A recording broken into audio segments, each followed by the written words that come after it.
Every time I always talk in the beginning, it always gets cut off for some reason. But I'm gonna go for it. What's going on, everybody? I hope you're all doing well out there. I know it's been almost a week, maybe a little bit more, since I made a video, and there's just been so much going on in life, and I haven't really been able to make the videos that I've wanted to as frequently as I wanted to.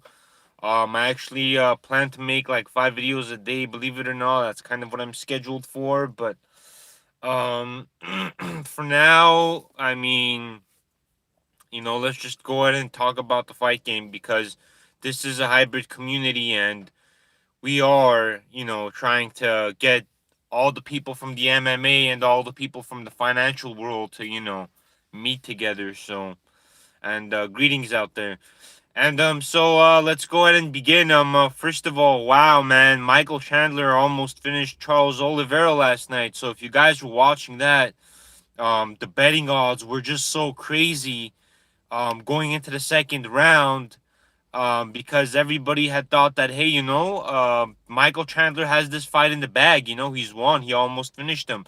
He was a punch or two away from, putting Charles Oliveira to sleep. But what happened? What happened? That's why we watch this sport. That's exactly why this game is so entertaining to watch, because you never know what's gonna happen. And man, I just want to say, I mean, one thing I knew was that Michael Chandler was an athletic beast. This guy, I think, has the strength, he has the endurance, he has the fight IQ. This guy is a very dangerous fighter. So Michael Chandler is, if anything, he's proven last night. He's proven that he belongs in the UFC. So let's get that, question out of the way, because a lot of people were, saying, oh, yeah, Michael Chandler got lucky against Dan Hooker whenever he landed that punch that, put Dan Hooker in trouble, and then, got the finish victory for Michael Chandler. But realistically, guys, whenever we think about it, I mean, one punch can, end the fight. And yeah, it happens a lot, but one punch shouldn't really determine as to whether or not a fighter belongs in the UFC. But the way I'm looking at this is, if you guys saw like the scramble in the first round between Michael Chandler and Charles Oliveira, where Chandler was able to get out and then put Charles Oliveira in a position where he was hurt, where he was almost finished, granting Michael Chandler the victory almost. Yet, we see what happens. The second round begins. Charles Oliveira comes, turning on the offense, catching Michael Chandler, and just like Chandler said, in his post fight conference, he should have zigged when he should have zagged, or vice versa. Those are his words, and and he's correct. This is the fight game. You get caught up, you get punched. It is, a sport where you punch each other and you try to, turn off each other's light, right? So Michael Chandler definitely belongs in the UFC, no doubt about that. He's an entertaining fighter. The guy's got a name, So just like many other fighters that come in and try to talk a lot of smack and try to get some hype and some talk going for themselves, but Michael Chandler is just full class. The guy's an All-American. And yeah, I mean, Michael Chandler is definitely loved, and yeah, he belongs in the UFC. And that fight, that main event yesterday, was indeed awesome. And yeah, it was really, really cool. Even though Michael Chandler didn't get the victory, Charles Oliveira, deserved it to the utmost, value and amount, because the guy's been in the UFC for so long. He's worked his way up. He's not been one of those guys that just asked for things whenever they didn't deserve it. So Charles Oliveira, my hat's off to him. Congratulations, dude. You're the new champ. Defend it as much as you can. Michael Chandler's gonna come back. He's gonna come back from this. and we'll be able to see how he does in this future fight. So it was definitely the spectacular main event. So it was definitely fun. I hope you guys watched it. If you guys didn't watch it, the fight isn't very long, but if you guys try to find it on the internet, I'm sure you can. So I mean, go out and watch it, guys. I mean, Chandler almost had it. But hey, it's the fight game. It happens. That's what they're there for. They're there to knock each other out if they can, and if not, submit. If not, get the victory in some other form of way. So yeah, it's a very interesting sport, and that's exactly why I love it, because what the sport of MMA does is it enhances a person's mind, body, and spirit, if you will, and it's something I absolutely admire. I love development and growth, and it's something that should be cherished for. So and then let me go ahead and drink this coffee real quick. I wanted to go ahead and jump into the Beneil Dariush and Tony Ferguson fight. That was also pretty, wild. Even though I kind of expected Beneil would bring in a boring style to win the fight, and I would too, and just like I would too, and just like Beneil would too, a lot of others would too. So I mean, guys, everybody's there to win, including the UFC. Everybody's there to make money. So if money is your priority, why not focus on that? So Beneil Dariush, he knows he would have had a tough time standing up with Tony. Tony's a striker. He's not a grappler or a wrestler or, someone that does Brazilian Jiu Jitsu. Tony's the type of guy that will try to stand up with you, wear you down, and then try to take your head off in the later rounds. Beneil Dariush, um, Persian dude, I mean, he seemed like a very smart guy, obviously a level-headed person. Tony Ferguson obviously didn't get the results that he wanted, but that's the thing with this sport, and that's what I've always said in, many of my previous videos, and I've always stressed that the fighters that have better grappling, wrestling, and just better better fighting technique on the ground are usually the fighters that have the upper hand in these fights, because let's be honest, everybody can throw a punch. Whether it's the right type of punch, whether it's the wrong type of punch, everybody can throw a punch.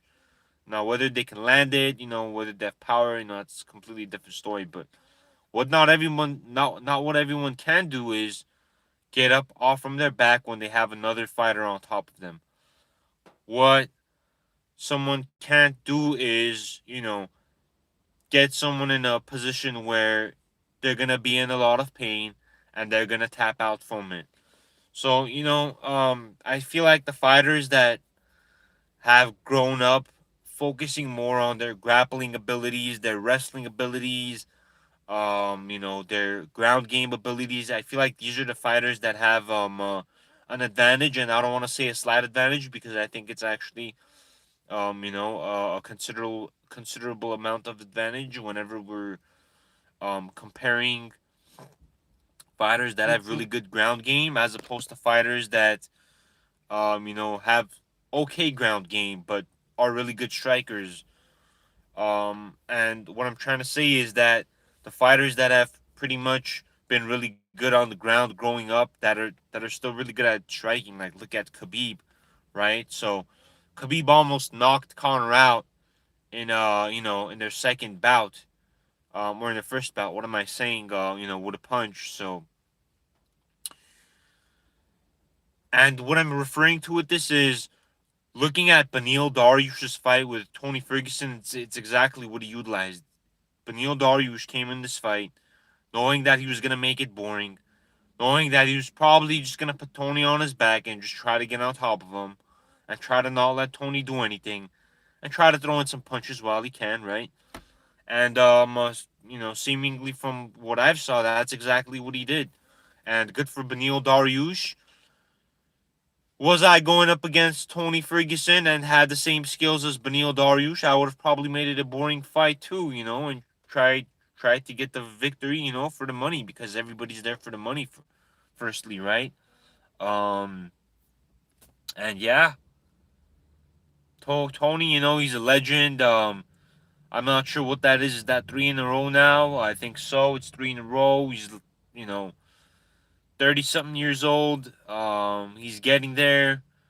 And, the point is that he was so close to getting a title, and he has had such a name in this game. And, would be very unfortunate if he, is not able to do it. But Tony Ferguson will always have the respect of many fighters in the UFC, in the MMA community worldwide. And if you guys obviously saw the fight, then you would have known that there were a lot of Tony fans out there yesterday. So that was, very, very cool to have seen. Win or lose, a fan remains a fan. And just like Beneil said, man, if you're gonna cheer somebody on, cheer them on forever. Be a pal of theirs. And obviously, Tony, always there to put on a show, always there to entertain. Now, it didn't go his way, but the fact that he cares about the fans, the fact that he gets in there, to risk his life, take a beating, and make some money, of course, but also, entertain the crowd, is absolutely, that can be, respected, and, that can be loved and respected, and that's exactly what the reality of it is. Many people, including myself, including my viewers too, right, guys, love Tony Ferguson. I mean, the guy's a stud. He's been, one of the faces that have, brought UFC into the limelight in terms of, UFC going more worldwide and showing that, this is a sport that everybody can belong in. So I hope, Tony comes back for one more fight. I feel like he has it in him. I mean, that heel hook Beneil had him in. He said something popped. Dana White even said in the post conference that, his, foot didn't really look right.